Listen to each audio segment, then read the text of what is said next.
감사합니다. 오늘도 귀한 말씀 앞에 우리를 세워주시고 주님의 그 한 말씀 한 말씀이 나의 삶을 또 흔들어 깨워주셔서 주님의 그 생명의 길로 걸어갈 수 있도록 성령께서 붙잡아 주시옵소서. 우리의 삶의 모든 것이 주님의 것임을 또 고백하고 드려진 물질과 시간과 나의 재능들 주님께서 받아 주시옵소서. 또한 이 귀한 물질들이 쓰이는 곳마다 주님의 나라가 세워지게 하시고 또한 주님의 사랑이 전해질 수 있도록 또 잘도 집행할 수 있도록 우리 또한 은혜를 더하여 주시옵소서. 주님, 우리의 삶 가운데 행하신 일들을 기억하기를 원합니다. 주님, 주님께서 어떻게 우리를 구원하시고 어떻게 사랑하시는지를 또 예배를 통해서 더 깊게 묵상하게 하시고 가슴에 새기게 하여 주시옵소서. 또한 우리가 느끼지 못하는 많은 그런 어두운 생각과 또한 입으로 또 생각으로 지은 죄들을 용서하여 주시고 주님의 보혈로 덮어 주시옵소서. 주님 감사하고 이 모든 것 예수 그리스도 이름으로 기도드립니다. 아멘. 아멘. 예, 주님의 이름으로 사랑하고 축복합니다. 인사 나누도록 하겠습니다. 주님의 이름으로 사랑하고 축복합니다. 네, 주님의 이름으로 사랑하고 축복합니다. 축복합니다. 네, 드디어 저희가 이제 10번째 재앙을 우리가 한번 살펴볼 텐데요. 이 10번째 재앙은 유월절과 또 무교절이 아주 밀접하게 연관이 되어 있습니다. 그래서 오늘하고 또 다음 주 부활주일과 그 다음 주까지 해서 이제 10개의 재앙을 통해서 하나님께서 우리에게를 어떻게 구원하셨는지를 우리 함께 묵상을 해보도록 하겠습니다. 지난주는 9번째 재앙이었어요. 그죠? 9번째 재앙은 흑암의 재앙이었죠. 그죠? 그래서 이 흑암의 재앙 이후에도 바로왕은 여전히 이스라엘 백성들을 보내주지 않았습니다. 그죠? 그러면서 오히려 모세에게 다시 너를 보게 된다면 죽이겠다고 협박을 하고 모세도 다시는 바로왕을 보지 않겠습니다 라고 돌아가게 되는 거죠. 그래서 하나님께서 모세를 불러서 다시 말씀을 하시는데 이제 이 10번째 마지막 재앙을 통해서 바로왕이 이제 이스라엘 백성들을 애굽에서 내보내게 될 거야 라고 이제 말씀을 하시는 거죠. 우리 먼저 11장 1절을 함께 읽도록 하겠습니다. 시작. 여호와께서 모세에게 이르시기를 내가 이제 한 가지 재앙을 바로와 애굽에 내린 후에야 그가 너희를 여기서 내보내리라. 그가 너희를 내보낼 때에는 여기서 반드시 다 쫓아내리니. 여기서 이제 한 가지 재앙을 이렇게 하는 것은 이제 마지막이라는 거죠. 그렇죠? 마지막 이제 10번째 재앙이 마지막이라는 것을 또 암시하고 있습니다. 이 구절, 이 11장 1절에요.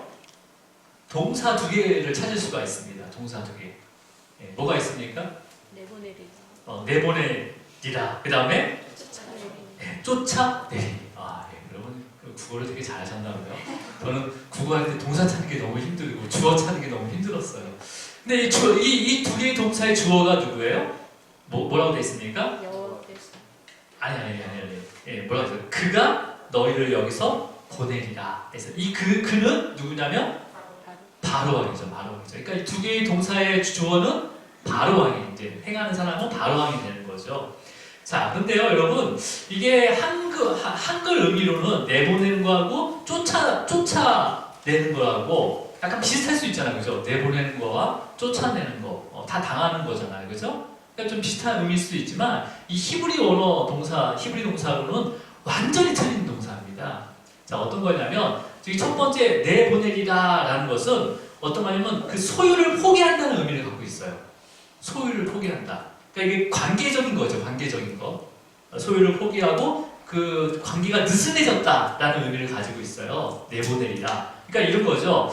물론 자녀가 본인이 자녀였기도 하고 또 자녀가 있는 사람이 있을 거예요. 자, 그러면 자녀가 정말 징그럽게 말을 안 들어요. 예.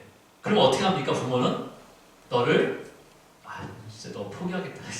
근데 진짜 포기하는 건 아니지만 이렇게 얘기할 수 있는 거잖아요. 더 이상 네가 하는 일을 내가 상관하지 않을게, 관계하지 않을게 하면서 그런 어떤 관계적인 부분을 얘기하잖아요. 그런 의미의 내보내리라 라는 의미를 갖고 있는 거예요. 그러니까 지금 바로가 이스라엘 백성을 내보내리라 라는 것은 이제 내 소유가 아니라는 거예요. 그런 어떤 계약 관계 그 소유가 아니라는 거죠. 그걸 선언하는 거예요. 그 다음 단어가 뭐였습니까? 관계적 의미에서 이제 그 다음 두 번째 단어가 동사가 쫓아내리니라는 거예요. 이거는 물리적인 의미인 거예요. 그러니까 이 히브리 원어는 밖으로 던져버리는 거예요. 그러니까 나는 이제 관계하지 않는다, 상관하지 않는다가 아니라 이제는 그걸 넘어서 이제 던져버리는 거죠, 밖에다. 물리적으로 떨어져 버리는 거예요. 이것을 이제 이게 부부간에도 서로가 포기한 채 살 수가 있습니다. 물론 그렇게 살면 안 되지만 살다 보면 서로를 포기한 채 살 수가 있어요. 근데 이거는 떨어진 건 아니잖아요. 물리적으로 떨어지는 건 아니잖아요. 근데 이 물리적으로 완전 떨어지게 되면 이 법적인 용어로 바로 이혼이라는 단어를 사용하는 거예요. 다시 만날 수 없다는 거죠. 그러니까 바로하고 이혼이 된다는 거예요. 이스라엘 백성들이요. 떨어진다는 거죠. 그러니까 바로는 이 재앙을 통해서 바로 입장에서는 이 재앙을 통해서 이스라엘 백성을 이제 상관하지 않고 내보내겠다. 떨어져 보내겠다라는 거고, 하나님 이스라엘 백성들은 하나님 입장에서는 어떤 거예요? 마지막 이 재앙을 통해서 이스라엘 백성들을 애굽에서부터 완전히 분리시키는 거죠. 구별시키는 거예요. 그래서 구원을 시키는 거죠. 자, 그렇다면 여러분, 이스라엘 백성들의 어떤 자기의 의지나 아니면 능력으로 분리가 되고 구별이 된 겁니까? 내보내지고 그다음에 쫓겨진 거예요? 그렇게 자기 능력으로 된 게 구원받은 게 아닌 거죠. 전적인 하나님의 은혜 가운데 구원을 받은 거예요. 그죠? 저와 여러분도 여러분의 의지와 어떤 능력으로 세상에 있다가 이 예배 자리에 나온 것입니까? 그렇게 능력으로 이 예배 자리에 나온 거 아니에요. 전적인 하나님의 은혜 가운데, 하나님의 인도하심 가운데, 주권적인 그 은혜 가운데 세상과 구별되어서 이 예배 자리에 나온 거죠. 여러분, 이 예배 자리에 없는 사람 많잖아요. 그렇죠? 그렇다면 교회만 다닌다고 안심할 수 있어요? 여러분, 교회에 있는 시간이 더 많습니까? 밖에 있는 시간이 많습니까? 밖에 있는 시간이 더 많아요. 물론 밖에 있어도 주님과 함께 있다면 그 문제가 되지 않죠. 여러분, 이스라엘 백성이요, 몇 년 동안 애굽에 있었습니까? 430년. 네 세대가 지난 거예요. 그렇죠? 그것도 애굽의 노예로 살았어요. 그러니까 단순히 430년 동안 살았구나, 딴 나라처럼 얘기하는 게 아니라, 그러니까 외모만 히브리인이지 모든 사고와 그런 어떤 삶의 그런 모습, 생각들은요 거의 다 애굽식으로 바뀌었다는 거예요. 여러분, 우리는 일제 식민지를 몇 년 겪었습니까? 우리나라가 일제 식민지 36년. 일제 때 사셨던 분 계세요, 여기요? 없잖아요. 근데 여러분, 그 36년만 살았는데도 그 잔재가 얼마나 많은지 몰라요. 그러니까 단어만 하더라도 바게스, 덴푸라, 이건 제 수준이고. 그래서 제가 찾아봤어요. 도대체 일본 식민지 잔재가 얼마나 많은지 한번 찾아봤어요. 그래서 10가지가 있더라고요. 우리가 쓰는 언어 중에서 파이팅이라는 단어도 일본의 잔재예요. 그 다음에 땡깡 부린다 이런 거 있죠. 땡깡. 이게 뭐냐면 한자어 정간이라는 단어인데, 이게 간질, 막 이렇게 발작을 일으키다는 의미를 갖고 있는 건데, 일본어로는 덴칸이라는 발음이 돼요. 그러니까 이게 발작 질환이라는 뜻인데, 이걸 언제 썼냐면 일본인들이 우리나라 사람들 고문할 때 막 힘들어하지, 막 흔들잖아요. 너무 고통스러워. 그래서 땡깡 피운다고 했단 말이에요. 그러니까 조롱하면서 멸시하면서 썼던 거예요. 그러니까 이걸 어떻게 바꿔야 돼? 생떼를 쓴다. 그렇게 바꿔야 된다는 거예요. 이 10가지인데 다 얘기해 줄까요? 하나만 더 해볼게요. 18번. 여러분 18번은 뭐예요?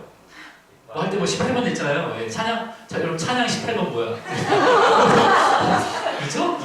그렇게 얘기하잖아요. 이 18번은 또 어떤 거냐면, 이 일본의 전통 뮤지컬이 있어요. 뮤지컬. 근데 그 뮤지컬의 유명한 배우가 18개를 선정을 했어요. 뮤지컬을. 거기서 자기가 가장 좋아하는 게 18번째 나온 거예요.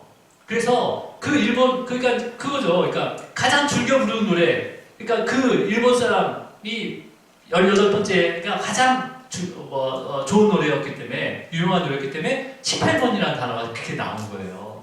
우리 모르고 그냥 쓰는 거잖아요. 무지한 거죠.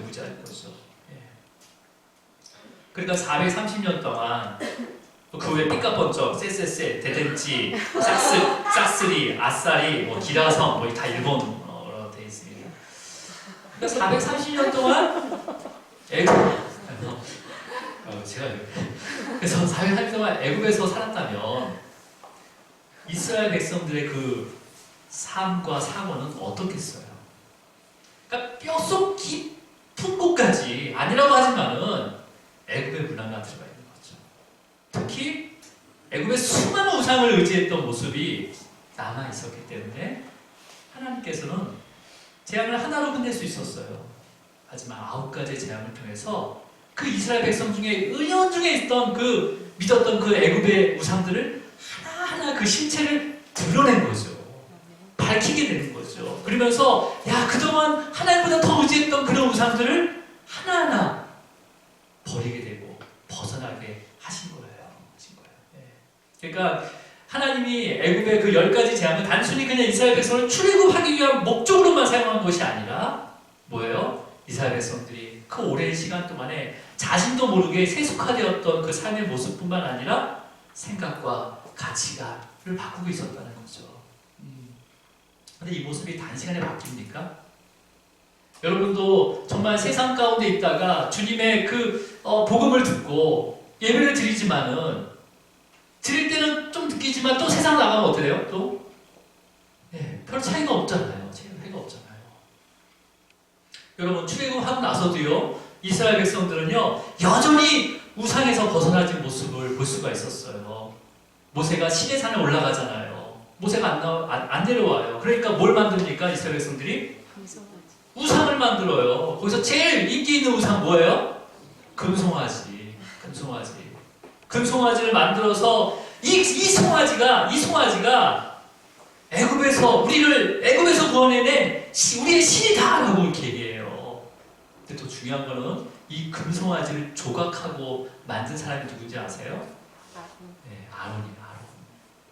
모세와 함께 그 10가지 재앙을 함께 목격하고 하나님의 능력과 세상에 하나님이 속해 있다는 것을 아는 모세 형 아론이 그걸 조각하고 있었다니까요.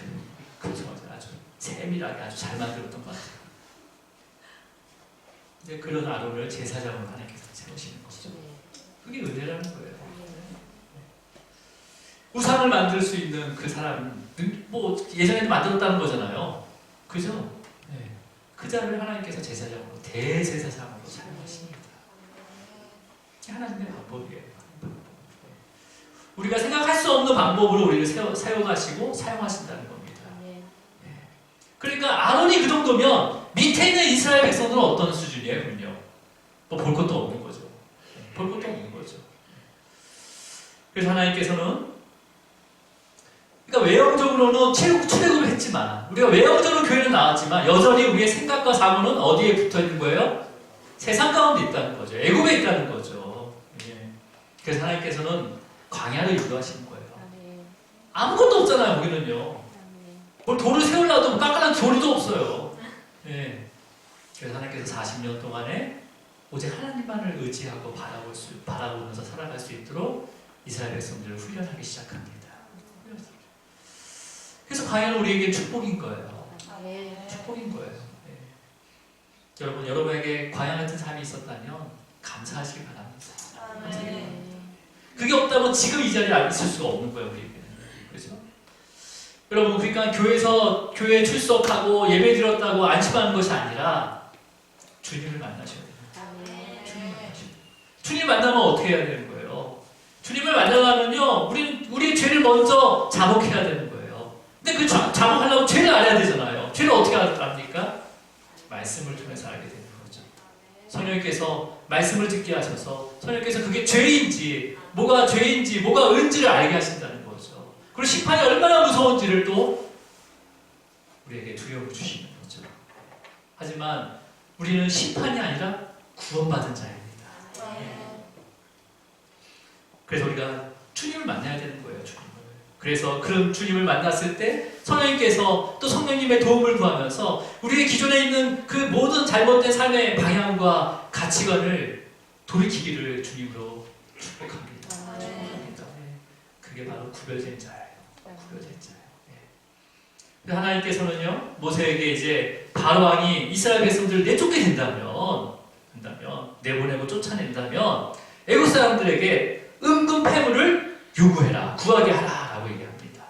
자, 우리 2절을 읽겠습니다. 2절 시작. 백성에게 말하여 사람들에게 각기 이웃들에게 은금 패물을 구하게 하라 하시더니. 네, 구하라 하시더니. 여러분 이 말씀은요 하나님께서 모세에게 처음 하신 명령이 아니에요, 그죠? 이미 아브라함 때 횃불 언약을 체결할 때 그때 아브라함에게 말씀하신 언약에 포함이 되어 있었습니다. 기억나세요? 네. 안 나신 분을 위해서 한 번 더 읽도록 하겠습니다. 15장 13절과 14절 말씀이에요. 창세기 15장 13절과 14절 함께 있습니다. 시작. 여호와께서 아브라함에게 이르시되 너는 반드시 알라. 내 자손이 이방에서 객이 되어 그들을 섬기겠고 그들은 400년 동안 내 자손을 괴롭히리니 그들이 섬기는 나라를 내가 징벌할 테며 그 후에 내 자손이 큰 재물을 끌고 나오리라. 물론 하나님께서 아브라함에게 얘기할 때 이때 우리가 이방이라는 곳이 어딘지도 알 수가 없었고 그들을 섬긴다는데 그들이 어떤 나라인지도 알 수가 없는 거고 또 400년 동안 있다는데 그게 진짜 400년이 될 것인지 그것도 알 수가 없는 거고 그 다음에 그 나라를 또 징벌한다고 했어요. 그러니까 어떻게 징벌할 것인지도 알려주지 않았습니다.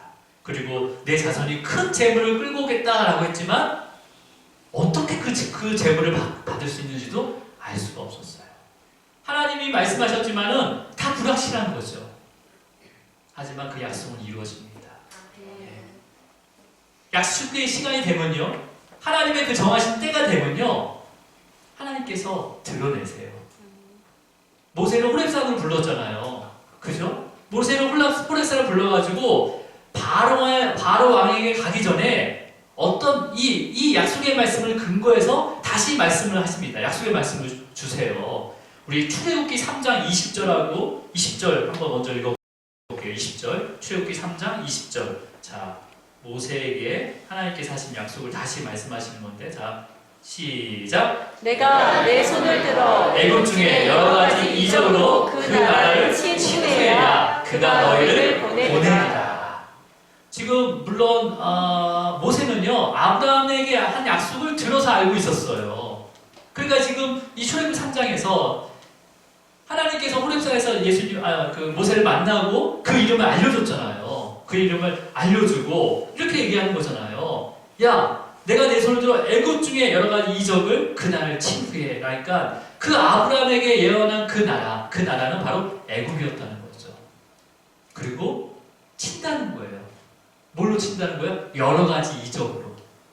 하지만 이때는 여러 가지 이적이 어떤 건지는 알 수는 없는 거잖아요. 근데 이루어진다는 거죠. 여러분, 우리가 말씀을 묵상할 때 이해가 되지 않지만은 믿음으로 기다리시기 바랍니다. 아멘. 어느 순간에 그 말씀이 이해가 될 때가 있어요. 아멘. 그 때가 있다는 거예요. 아멘. 그 때를 기다려야 되는 거죠. 아멘. 그리고 그 말씀을 계속 묵상하는 거예요. 이 말씀 무슨 뜻이었을까?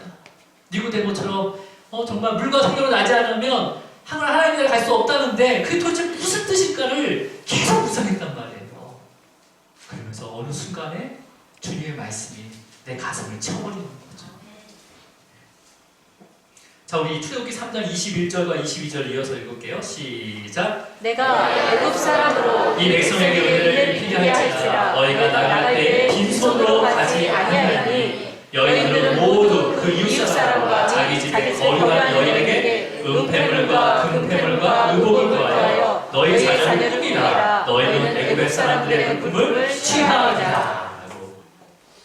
여기서 마지막에 취하리다라는 것은 우리 간주에는 약탈하다라는 의미를 갖고 있는데 어떤 의미도 갖고 있냐면 해방시키다라는 의미를 갖고 있는 동사입니다.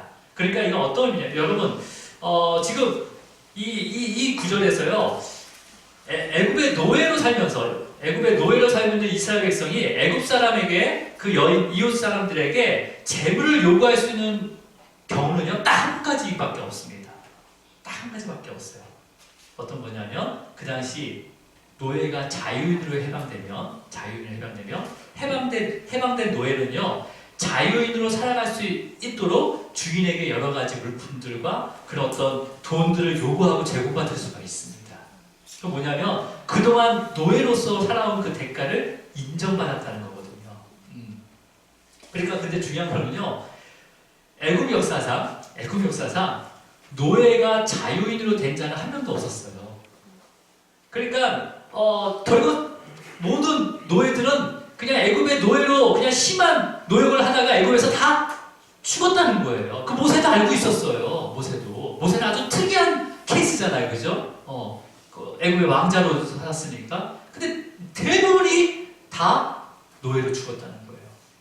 그러니까 모세가 이것을 이 구절을 이 약속을 믿을 수 있었겠습니까? 없었겠습니까?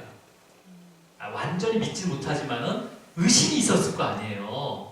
그죠? 마음속에 그 약속의 말씀을 들었지만 의심이 있을 수 있잖아요. 인간이기 때문에.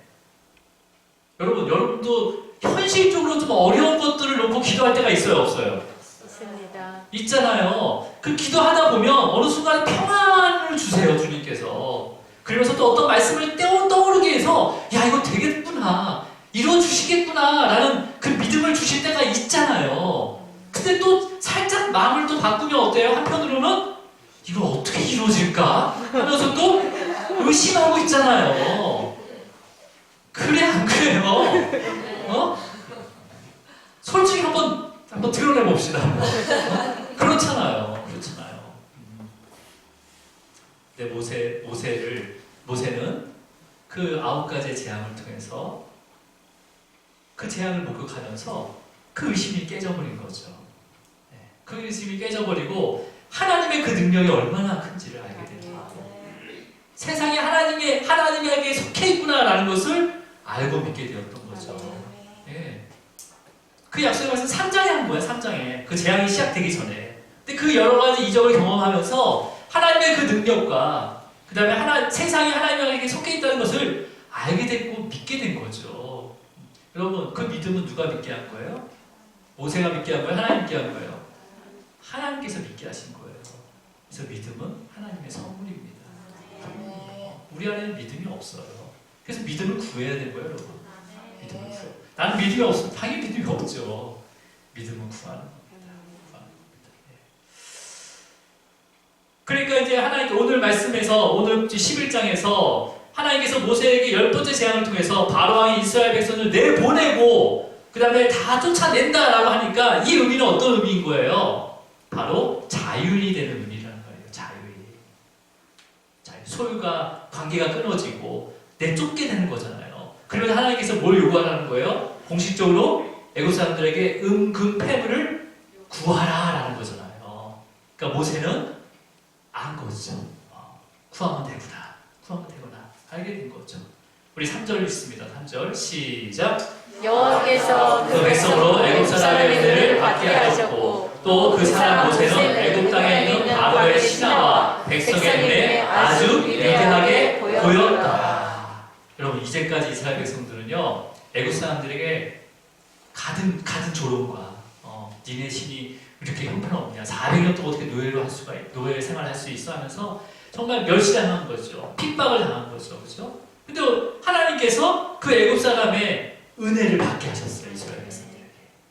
그리고 모세 또한 바로의 신하들과 그 애굽 사람들의 눈에 어떻게 보였다고요? 아주 위대하게 보였대요. 모세는 어떤 사람이었어요? 자기가 높고자 하는 자였어요. 인정받고자 하는 자였어요. 그죠?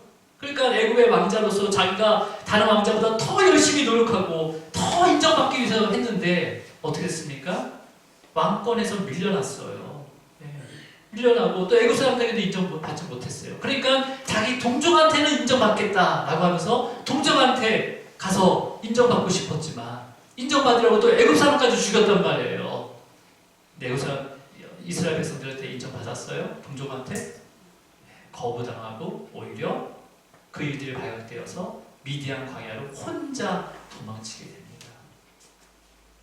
여러분 애국 사람들이 그 왕자였던 그 모세가 살인을 하고 도망가는 모습을 보고 어떤 생각을 했을까요? 굉장히 조롱했을 거예요. 네 히브리 그 정도밖에 안 되지. 조롱했을 겁니다. 멸시했을 거예요.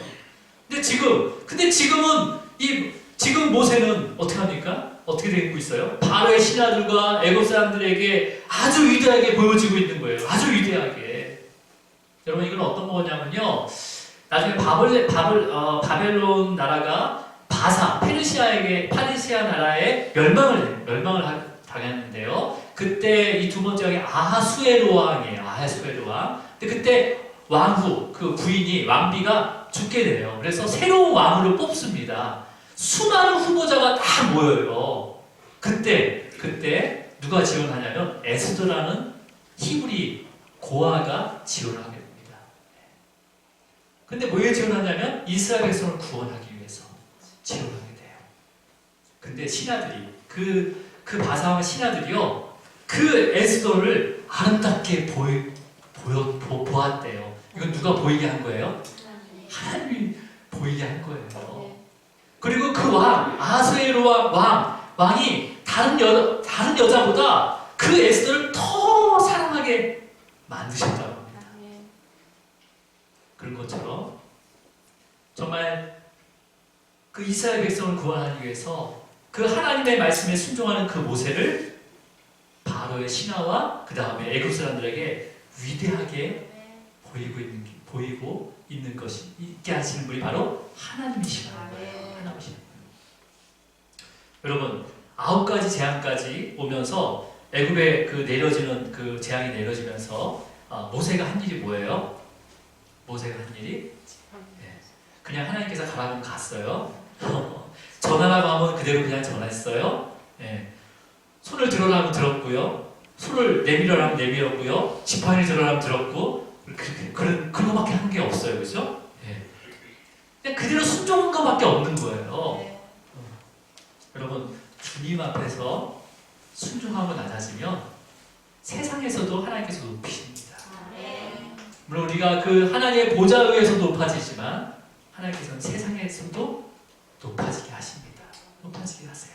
자, 우리 4절을 한번 읽어볼게요. 4절 시작. 모세가 바로에게 이르되 여호와께서 이와 같이 말씀하시기를 밤중에 내가 애굽 가운데로 들어가리니. 여러분 지금 보세요. 9번째 재앙 이후에 바로 왕은 모세가 너 내 앞에 보이면 죽여버리겠다고 협박을 했어요. 그리고 모세도 내가 당신 눈앞에 다시는 안 나타날 겁니다 라고 얘기했는데 지금 뭐하고 있어요? 모세가 어느새 바로 왕 앞에서 마지막 재앙을 지금 전하고 있는 거잖아요. 그죠? 여러분 모세의 마음은 그 당시에 그 9째 재앙이 끝난 다음에 그 당시에 바로의 얼굴을 정말 다시는 보고 싶지 않았을 거예요. 그죠? 근데 하나님의 말씀에 순종해서 그 죽음을 무릅쓰고 10번째 재앙을 전하고 있는 거예요. 그래서 하나님께서 높여주시는 겁니다. 그 모세가 많이 변하지 않았어요? 모세가 이렇게 변했습니다. 이렇게 변했어요. 믿음도 잘하고 있어요.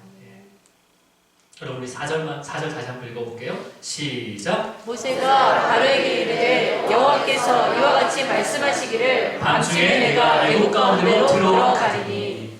이 10번째 재앙은요 하나님께서 직접 내려오시는 재앙이잖아요. 그렇죠? 근데 언제 내려오시죠? 밤중에 내려오세요. 이 9가지 재앙까지는요 하루라는 시간을 줬어요. 그죠? 하루라는 어떤 그런 여유를 주고 회개할 수 있는 시간을 줬는데 이번에는 그리고 낮에 재앙들을 행해졌단 말이에요. 낮에. 근데 이번에 밤중에 내려오신다고 하고 그리고 날짜도 말씀을 안 하세요. 그죠? 언제 오시겠다는 것도 얘기하지 않습니다. 얘기하지 않아요. 날짜를 얘기해 주지 않아요. 여러분 지금 이거는 마지막 재앙이잖아요. 그죠? 여러분 우리의 마지막 재앙도요 알 수가 없어요. 알 수가 없어요. 그 마지막 심판이 언제 올지 우리도 알 수가 없습니다. 하지만 그리스도인에게는 믿음으로 기다릴 수 있는 시간을 주십니다. 믿음으로 기다릴 수 있는 시간을 주세요. 어떻게 줬습니까? 믿음으로 6월절에 어린 양의 피를 좌우 문설주와 임방에 바르는 자, 그 자는 그 밤이 언제인지 모르겠어요. 그 밤에 심판에 넘어가고 구원을 받게 됩니다. 자, 여러분 그렇다면요, 이스라엘 백성이 출애굽하는 시간대는 밤일까요, 낮일까요? 밤. 네. 다음 주에 하겠습니다. 밤중에 했으니까 제가 밤중에 했는데 그러면 답은 뭐예요? 네. 그래서 6월절의 의미에 대해서는 이 6월절의 그 규례와 의미가 굉장히 깊습니다. 그래서 다음 주에 우리가 더 살펴보도록 하겠습니다. 근데 이 밤이라는 시간이 있죠. 그 당시 그 고대 근동뿐만 아니라 애굽 사람들이 가장 두려워하는 시간이에요. 밤이라는 시간이요. 그러니까 밤에는요 절대 침소리도 나오지 않습니다. 어떤 사람도. 네. 우리는 밤이 더 좋아요 하면서 돌아다니잖아요. 네. 그 당시에 밤에는 절대 돌아다니지 않았어요. 그러니까 언제 알 수 있냐면요. 우리가 아홉째 재앙 때 9장 23절, 10장 23절인가? 3일 동안 캄캄한 밤이 이루어져요. 그러니까 애국 사람들의 상태가 어땠냐면 낮인데도 불구하고 밤이었잖아요. 돌아다니지 않고 뭐라고 되어 있냐면 자기 처소에서 일어나는 자가 없더라라고 기록이 되어 있습니다. 그러니까 밤을 되게 무서워했다는 거예요.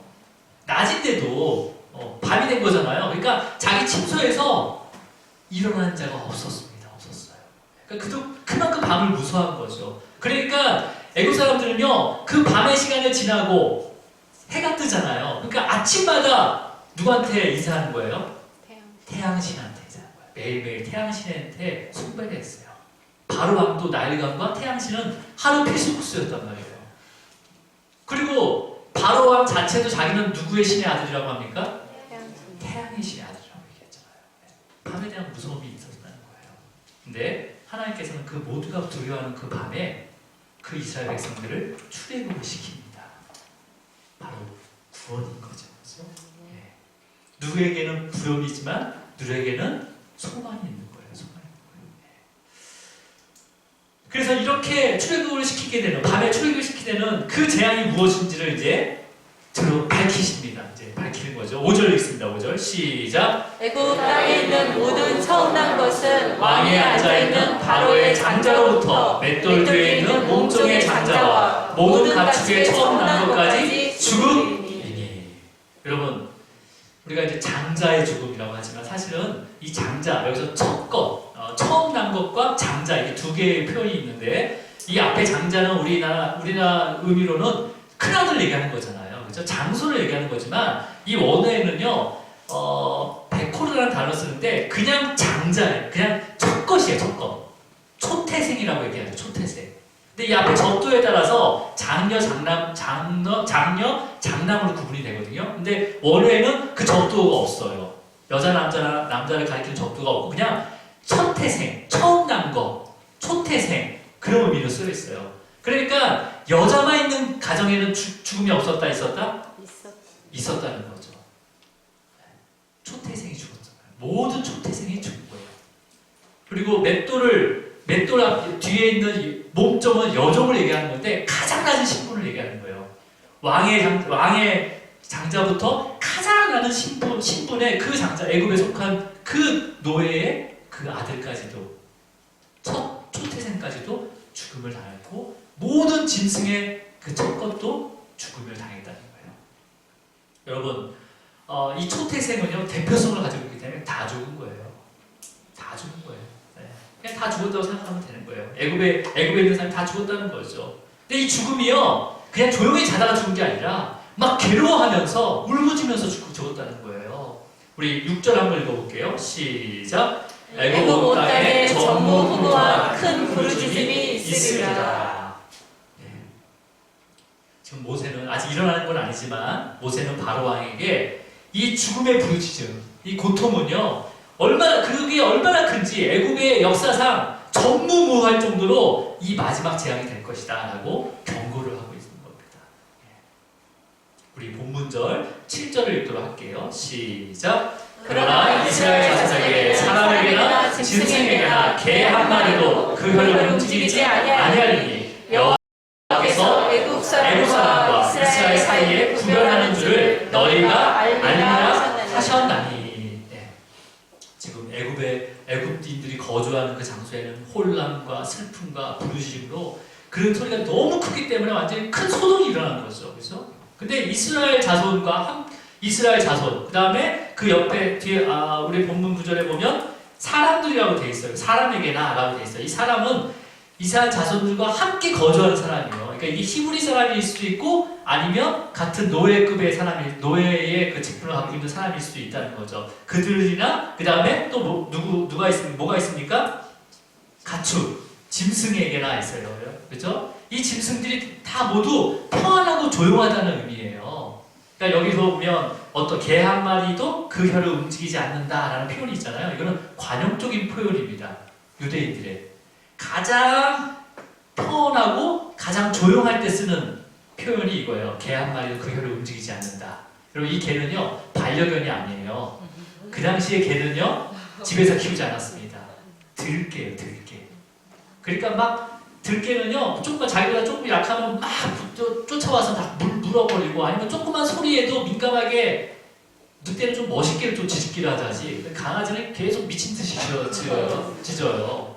조그만 소리만 나도. 그러니까 근데 그 개 한 마리도 그 혀를 움직이지 않는다는 건 뭐예요? 정말 평온하다는 거예요. 그러니까 이스라엘 자손들과 그와 함께 동료 함께 살고 있는 그 동료 사람들과 그 짐승들은 다 살았다는 거죠. 다 살았다는 거죠, 그죠? 네. 그러면서 이 마지막 재앙을 통해서 알리고자 하는 것이 있었습니다. 우리 7절을 한번 다시 읽어볼게요. 천천히 시작. 그러나 이스라엘 자손에게는 사람에게나 짐승에게나 개 한 마리도 그 혀를 움직이지 아니하니 여호와께서 애굽 사람과 이스라엘 사이를 구별하는 줄을 너희가 알리라 하셨나니. 그러니까 마지막 이 제약은 어떤 의도를 갖고 있는 거예요? 어떤 목적이 있는 거예요? 애굽 사람과 이스라엘 사이를 구별한다라는 거예요. 구별하는 것을 알린다는 거죠. 여러분 여기서 구별이라는 단어는 이제 앞으로 굉장히 많이 반복이 됩니다. 이 구별이라는 단어. 이 구별에 대한 이 어근이 거룩이라는 거 같습니다. 어근이. 자, 이게 어떤 의미냐면 이 구별이라는 이 히브리 원어의 그 원래 의미가 어떠냐면 명확하게 구분하고 분리하는 거예요. 그러니까 그냥 어설프게 걸쳐 있는 게 아니에요. 어설프게 명확하게 분리한다는 거죠. 자, 이제 말씀을 좀 정리할게요. 자, 앞으로도 하나님께서는요 여러 가지로 정확하게 구별하십니다. 네. 이스라엘 백성들 중에서 지파 중에서 레위 지파를 분명하게 구별하세요. 그리고 제물을 드릴 때도 이 제물 하나하나를 분명하게 구별하세요. 드릴 수 있는 거와 드릴 수 없는 거, 먹을 수 있는 거와 먹을 수 없는 거, 정결한 거와 부정한 거 구별해요. 이 규칙이 뭔지 아십니까? 죽음과 삶이에요. 그냥 더럽고 깨끗한 게 아니라 죽음이에요. 불결한 건 죽음에 이어져 죽음과 연결되어 있어요. 정결한 것은 생명과 연결되는 거예요. 그러니까 지금 이 10가지 재앙, 장자의 죽음과 그 다음에 한 명도 죽지 않고 살아있는 그 이스라엘 백성을 통해서 뭐예요? 구별한다는 거죠. 뭘로 구별한 거예요? 죽음과 삶으로 구별한다는 거죠. 이것만큼 완벽한 구별이 어디 있습니까? 이쪽 길에 쓰면 죽음이에요. 그냥 죽을까 하노라가 아니에요. 죽음이에요. 이쪽에 있으면 무조건 삶이에요. 어떠한 고난과 어떠한 위험에도 살 수 있어요. 이렇게 우리를 구별하십니다. 여러분, 하지만 둘 다 죽은 자입니다. 둘 다 죽은 자예요. 왜 그렇습니까? 먼저 애굽의 그 장자의 죽음으로 다 죽은 그 죽은 자는요, 자신의 그 죄로 인해서 진노의 잔이 채워진 거예요. 그리고 그 진노의 잔이 채워져서 정말 그 초태생의 그 모든 죽음, 그 죽음의 심판을 받아 죽은 거예요. 그렇다면 이스라엘 자손과 그 동료들, 사람들과 그 짐승들은 산자라고 했지만 죽은 자라는 거예요. 왜 그렇습니까? 산자를 죽었다고 제가 말씀드린 것은 뭐 제가 주장하는 건 아니에요. 6월절의 어린 양의 피가 어디에 묻혀집니까? 좌우 문설 기둥에, 그 다음에 머리 임방에. 그 어린 양을 어디서 잡는지 아세요? 그 문지방에서 잡아요. 네. 그 안에 들어가서 잡는 게 아니라 그 문 앞에서 잡기 때문에 이 문턱도 피로 젖어 있단 말이에요.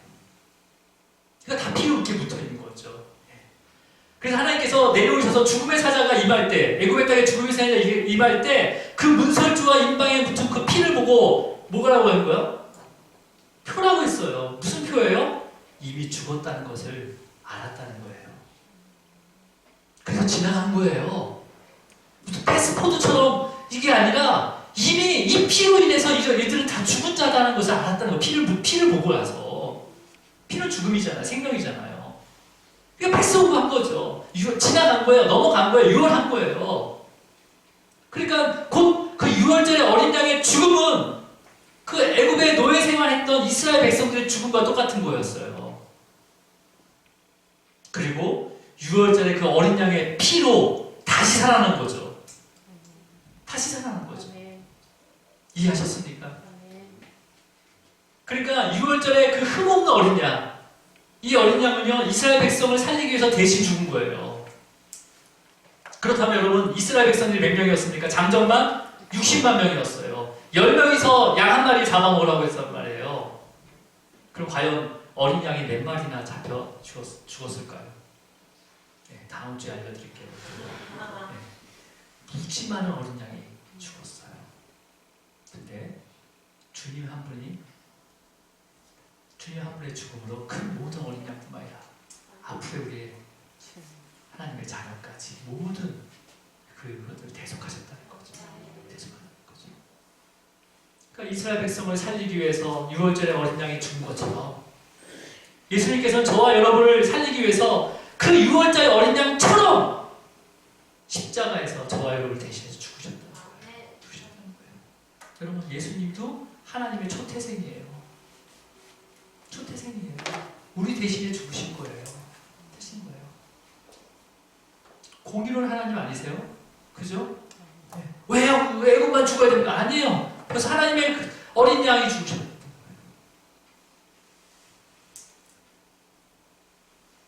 이것을 믿을 때 우리의 그 옛사람도 주님과 함께 죽은 겁니다. 이걸 믿을 때. 그죠? 그리고 그 주님의 피가 저와 여러분을 다시 살리신 거예요. 그래서 그 피가 중요한 겁니다. 피가. 네. 그러면 저와 여러분의 안에는 어떤 피가 흘러야 되는 거예요? 네, 예수 그리스도의 피가 흘러야 되는 거예요. 주님의 피가 흘러야 하는 거예요. 그러면 그 피가 다 흐르면 한 생명이라는 거죠. 같은 피가 흐르는데 어떻게 서로를 시기하고 어떻게 서로를 미워하고 용서하지 않을 수가 없어요. 우리는 같은 피, 같은 생명이라는 거예요. 같은 생명. 그래서 하나님께서는요 그 피를 보고 심판받을 자와 구원받을 자를 구별하신다는 거예요. 그 피를 보고 여러분 삶 가운데 예수의 피가 흐르기를 주여 축복합니다. 사도 바울은요 자신이 구별한 자임을 이렇게 고백했어요. 우리 마지막 갈라디아서 2장 20절 읽고 마치도록 하겠습니다. 읽습니다. 시작. 내가 그리스도와 함께 십자가에 못 박혔나니 그런즉 이제는 내가 사는 것이 아니요 오직 내 안에 그리스도께서 사신 것이라. 이제 내가 육체 가운데 사는 것은 나를 사랑하사 나를 위하여 자기 자신을 버리신 하나님의 아들을 믿는 믿음 안에서 사는 것이라. 아멘. 이 고백이 우리의 고백이 되기를 소망합니다. 우리 안에 흐르는 그 주님의 피를 거부하지 마시고 부정하지 마시기 바랍니다. 세상과 구별된 그 생명의 그 삶을 소망하면서 구별된 삶을 살아가기를 주님으로 축원합니다. 기도하겠습니다. 주님 감사합니다. 우리를 창세전에 택하셔서 세상과 구별하여 주심을 감사합니다. 우리 스스로 구별할 수 없는 우리는 전적으로 타락한 존재이고 또 우리 스스로 돌이킬 수 없는 전적으로 무능력한 존재임에도 불구하고 우리를 깨닫게 하시고 돌이킬 수 있도록 성령께서 함께 해주시면 감사합니다. 예수 그리스도와 함께 그 십자가에서 우리의 옛사람을 죽게 하시고 주님의 그 거룩한 피로 다시 살게 하셔서 주님의 그 말씀을 순종하며 따르는 구별된 자녀가 되기를 간절히 소망합니다. 주님 인도하여 주시옵소서. 주님의 그 고난에 참여함으로 주님 주님의 참 제자가 될 수 있기를 간절히 소망하며 이 고난의 주간 그 승리하신 그 십자가의 길을 따르며 묵상하는 또한 아버지 그 기쁨과 감사가 넘치는 시간 되게 하여 주시옵소서. 모든 것 주님께 맡겨오며 예수 그리스도 이름으로 기도드립니다. 네, 우리가 다 함께 일어나시